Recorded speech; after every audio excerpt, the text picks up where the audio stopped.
مش نكذب عليكم، احنا يعني مش هنقول زي احنا كده والحاجات اللي بيقولوها في الكلام ده، لا. احنا فاتحينها عشان تتعلموا، وكمان الفيديوهات دي تبقى كمان مفيده ليا انا، كمان احب ارجع لها لما احتاجها. وكمان علشان انتوا تستفادوا انا استفاد، ابقى صريحه معاكم عشان انا كمان استفاد. فبعد اذنكم حطوا لايك. اللايك ده يعني كانكم بتقولوا السلام عليكم، يعني السلام لله.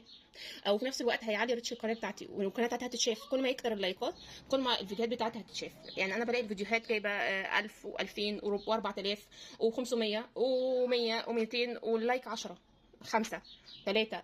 فبعد اذنكم حطوا لايك، حطوا لايك بعد اذنكم. يا ستي اعتبروها صدقه، احتسبت الاجر ليكم وليا. بعد اذنكم حطوا لايك، حطوا لايك بعد اذنكم. احنا دلوقتي يا جماعة بنعمل صينية خضار، كوسة في ناحية وبطاطس في ناحية، ممكن تقلبهم. بس انا عندي في ناس، في حد ما بحبش ياكل البطاطس او بيتعب منها، الله اعلم بظروف كل الناس.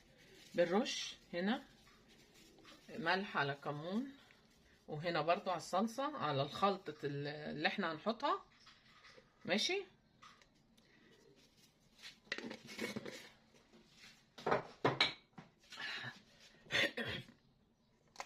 هنحط فلفل اسود، ده كله عليه ملح، بس عشان كده انا مش هحط ملح الا خفيف في الاخر، في الفينش الاخراني.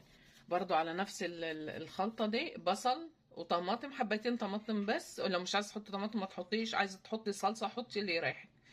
كده احنا بنحبها بيضه.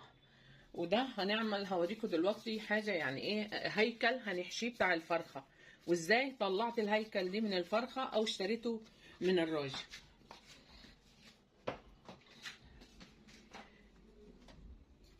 ده كزبره ناشفه كله. تمام.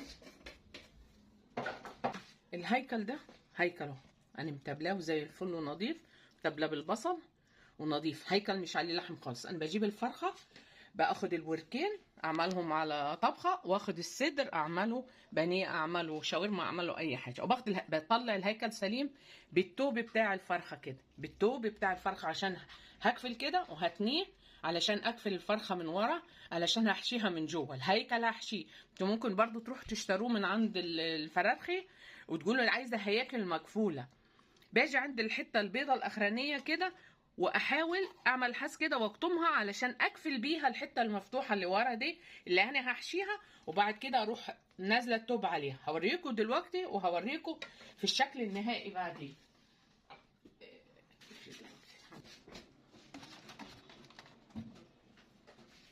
مش جاهزه خلطه بصله